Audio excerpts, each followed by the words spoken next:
As Juniper values their employees, their customers, and the community, I think those are the fundamental building blocks to be successful. And it's more about who we are than what we do that has given us success. One of the reasons I come to work every day is the satisfaction I get from working with the people, but seeing it grow and be successful. When I started, there was about 15 people. Now there's 180, 190 people.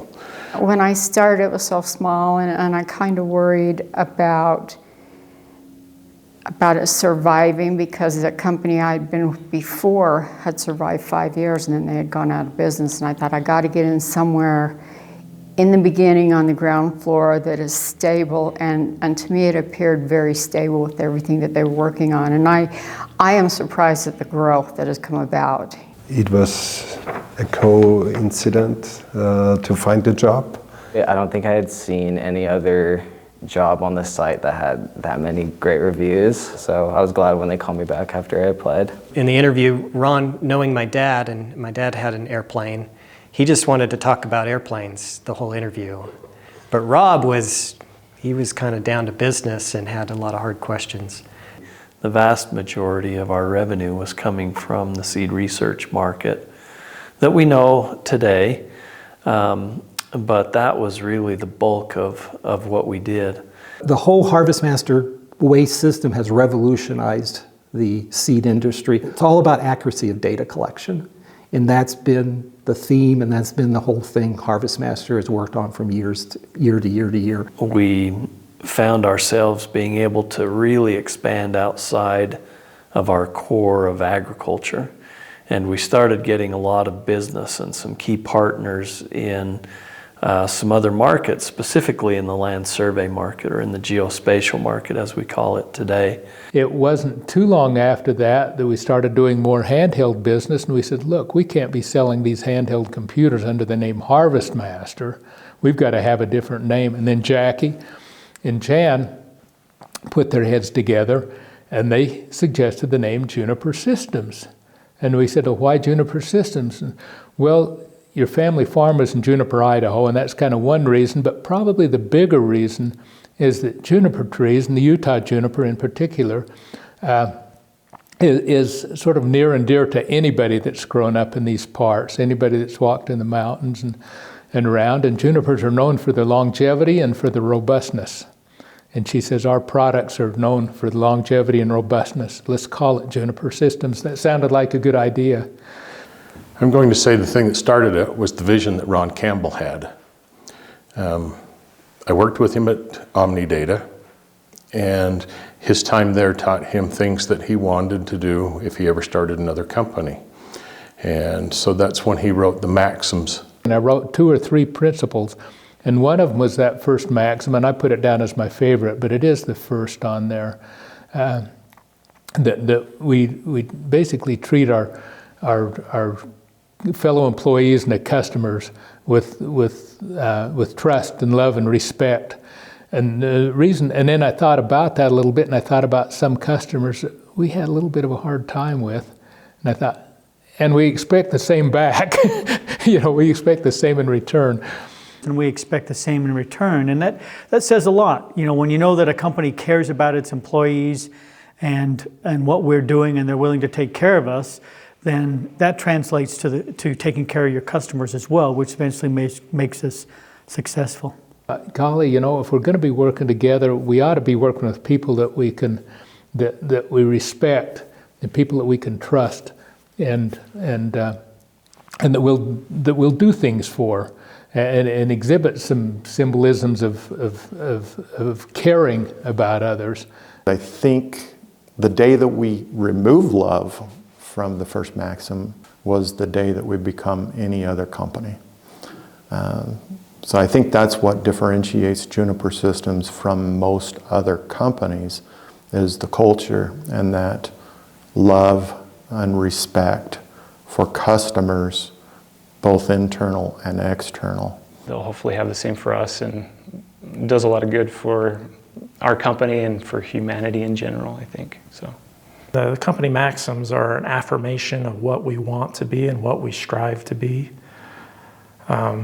Whether those cause them to happen or they collect the people that value those things. I've certainly seen people that embody the maxims and demonstrate those to me. It just highlights that fact that, Juniper is all of us.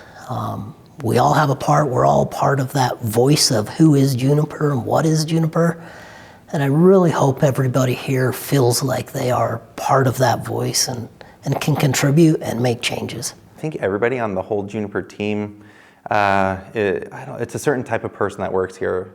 When we're looking at new hires and new members of our team, at least when I am doing it, I'm always looking at our maxims and making sure that we're finding somebody who believes in those as well. Having this set of values basically to guide our decisions helps keep us in line with what we believe and where we want to go, and also, helps us find the people who believe the same. And for us to keep up with the changing environment and everything, we need to have people in the room with different ideas and backgrounds. They value people and not necessarily their skill set, but the talents to be able to work with other people and learn. And this has been kind of a byline of Jim Collins. Anybody would recognize this. Get the right people on the bus and get them in the right seats. Over the years, we have had the right people on the bus. And we have had people changing positions, moving people around in different seats, positions on the bus to find where they work best. I was definitely not qualified for all of those responsibilities, but I was still given the opportunity to prove myself. And that's who Ron is. That's what he does. He gives employees opportunities that they're not qualified for. That's not a qualification in his mind. It's, are they willing and are they able to learn? And he just loves seeing people grow. That's the one thing I've also really liked about Ron, is it's not a boss-subordinate relationship. People work with Ron, not for Ron. And I think that also kind of goes throughout the company. We have coworkers. We don't have managers and subordinates. We all have coworkers, and we just all work together. And I think that makes for a different environment, and it works better. I think it's just the environment. It's the people. I mean, I look at the people here more as friends, I think, than I do as employees. You don't normally think of Daniel James Brown's book on the boys in the boat as a business book, but it's got some really interesting business lessons in it, and one of them is on teamwork. Bringing that maxim number 15 into play, we persevere, that is the ultimate book of we persevere, I believe, as that group of rowers went and won that gold medal. That's really what we're working for, I think, each and every day here at Juniper Systems, is trying to win that gold medal, and not just in, with profit, but with the hearts of our employees and the lives of our customers. And out of that comes a tremendous amount of energy and teamwork. And so, and I thought that I look at the company a lot that way too. I really attribute that back to Ron and his building of this company and the culture that he desired. And he instills that each and every day with his presence here at Juniper Systems as he continues to work. And I feel like that's just been a solid effort by his dreams and aspirations as well, to build this company to what it is. Jeff Ricks, who was with us for years and years, and actually in engineering for quite a while, but then that engineering went over to, he was a designer. So Jeff and I were thinking about this Red Rock, Utah look, and so we got in the Cessna 182, and we flew down to the airport at Moab, and just walking through the arches, and walking and talking, and thinking, why don't we build a kind of a look and a reputation around this. And then when we flew back out of Moab, while we just took a loop back across the Canyonlands, national park and fairly low altitude, and just looking at some different things and talking about the slope and the rocks and some things like that. That geography has been there for a long, long time, and every time you go back to that, you look at it and you think of the Native Americans for not only 1,000 years ago, but maybe 10,000 years ago. Then that history and the fact that those rocks and that landscape has endured, and that's kind of the way you want this stuff to endure for a customer, in a product line. So those are the kind of thoughts that come to my mind when you say rock solid and field ready. Most everyone who uses some of our equipment is in the process of collecting data. Whether it's inside of a mine, to a farmer's field, to inside a warehouse. We work closely with log scalers and foresters. They were doing a research study on shellfish, lobsters down by New Zealand. Spacing between nestings for turtles. The Arctic, the Antarctic, Galapagos Islands. We've had product in just about every location around the world at one time or another. We sell into many other market applications where ruggedized products are needed for very harsh conditions. Maybe it's really hot, maybe it's extremely cold, maybe it's very wet, maybe it's really dry or dusty. So they're dealing with tough conditions in which they have to collect data or do their job. And to me, rock solid, field ready relates to being able to provide a product to them so that they don't even have to worry about if our equipment's going to work or not.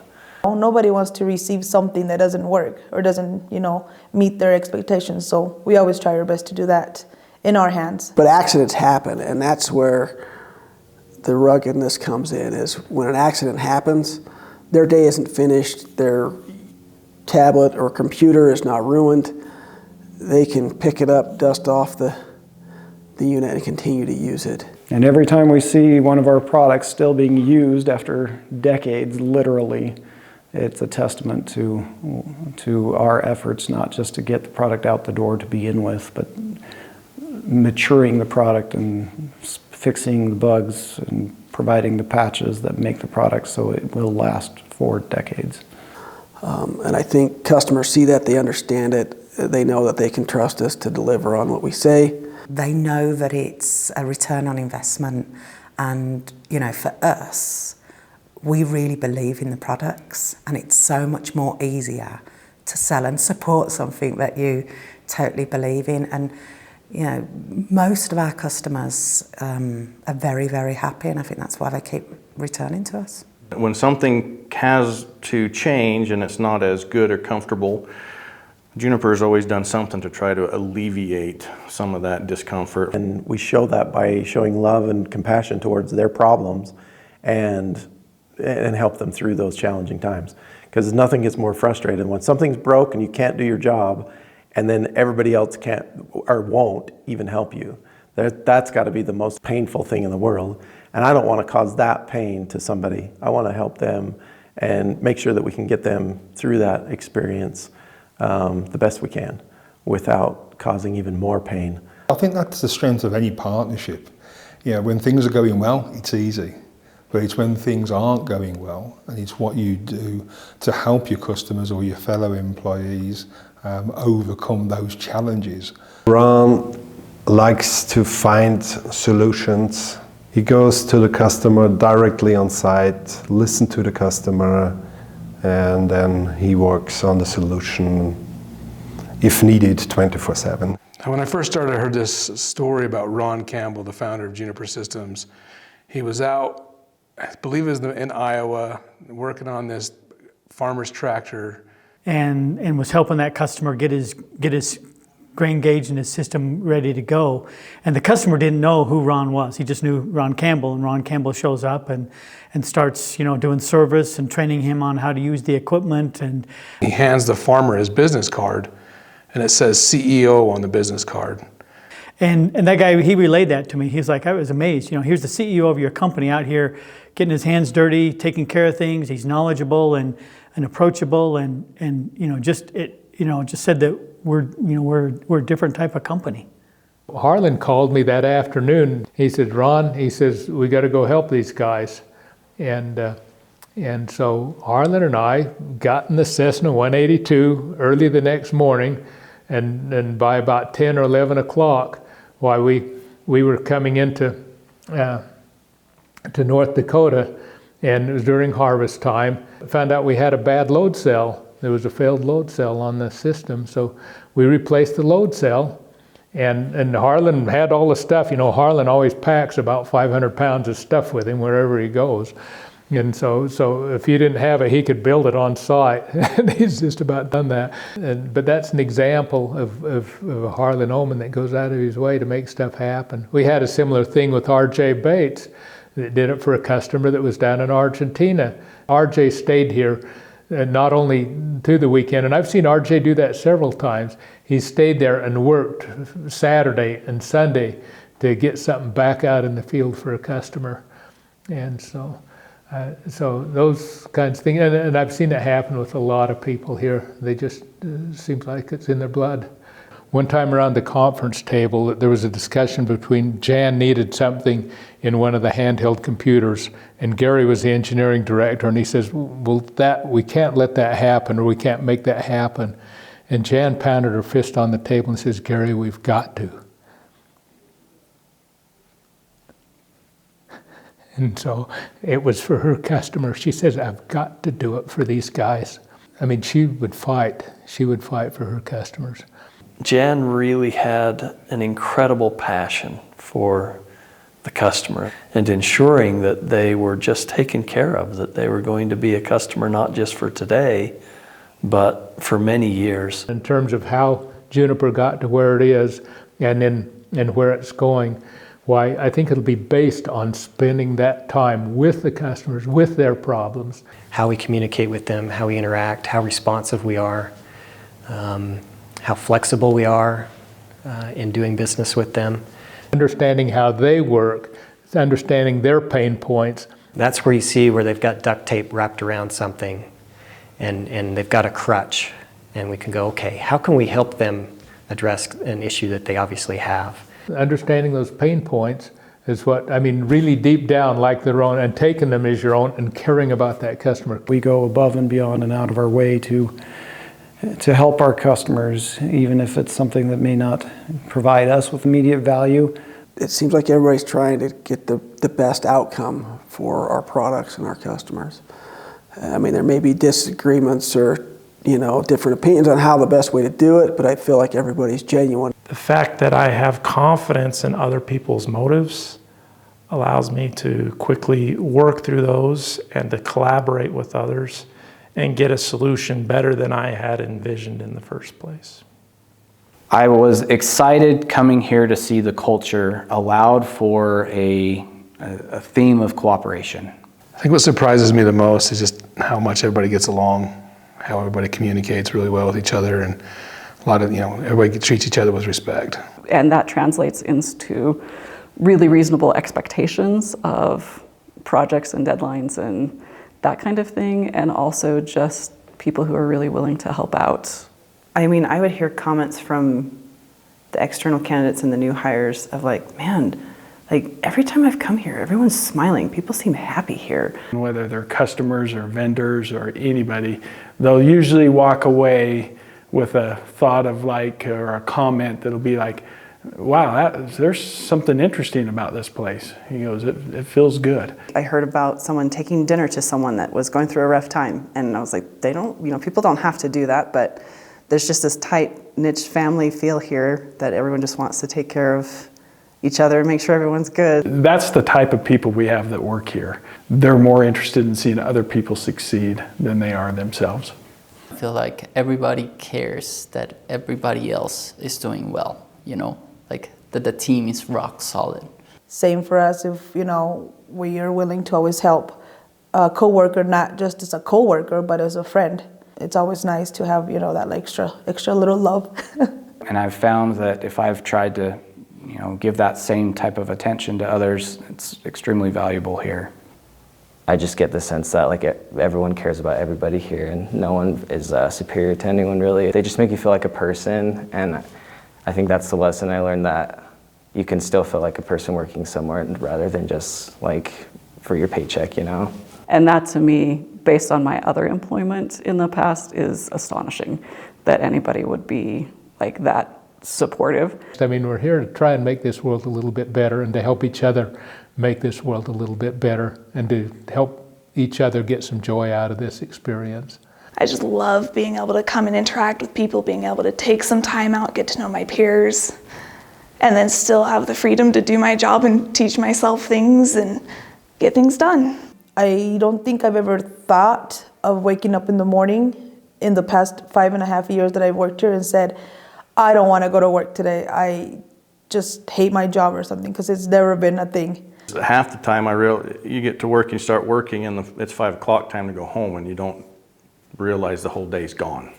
And I always know that it's going to be a good day, even when we have some, hurdles, to jump. Even during the high stress moments of anything, it's, you have people that you can rely on here, no matter how dumb your mistake may be, and you can resolve whatever issue. And so I come because of the challenges that are here, and I know that I have a good group of people that I work with. And when I say group of people, it's the whole company. We're here more than we're at home, it seems. We're here 9 hours a day. So, you really have to have a good, healthy relationship with those you work with. And it doesn't just stop here at work. We don't just hang out here, go home, and we're done. If somebody needs help outside work, we do that. We help each other. We make it a priority to stay in each other's lives apart from just working with each other. It feels like a second home almost. Everybody here is so great to be around. I love my coworkers and spend so much time with them. It's a big deal that we all get along so well and work well, and it just makes it easy to come into work every day. This is like home. I love my job. I feel comfortable here. I feel safe here. I feel valued. I like coming here because I enjoy what I do and who I do it for. It's a friendship and a family. As I get a little stopped up like this, because I was in the corporate world for many years, and I always heard family first, family first. Well, it never was. I really found out family first is when I started working for Juniper. And that touched my heart, and to this day, whenever I have a problem, I think about it's family here. And I'm sure you're going to hear it many, many times from a lot of people about family, but they do care. It goes all the way from the top to the bottom, no matter who and who you touch in this company, it's about family. And we've just kind of grown up together, and it's just kind of fun to see that people are willing to stay for the long term. It's important for me that Juniper Systems have a long-lasting legacy that it becomes a pillar in this community or extends this pillar that we have already built into the future, that we can be a viable resource for employment and a place where individuals can come and have a meaningful career that will allow them to raise their families and live where they would like to live, and to continue to bring this success. In the early days of the company, we persevered. That's what got us through. And there's been many years, many times and struggles for the company where the we persevere has just stood out. We're going to do what it takes to persevere. We're going to be here tomorrow. And if you can just persevere to the next day, why then usually the sun rises again, and sometimes it's pretty like it was this morning, a beautiful blue sky. And so you can head with optimism and say, by golly, we can do it. Let's give it another whirl. And so things work out.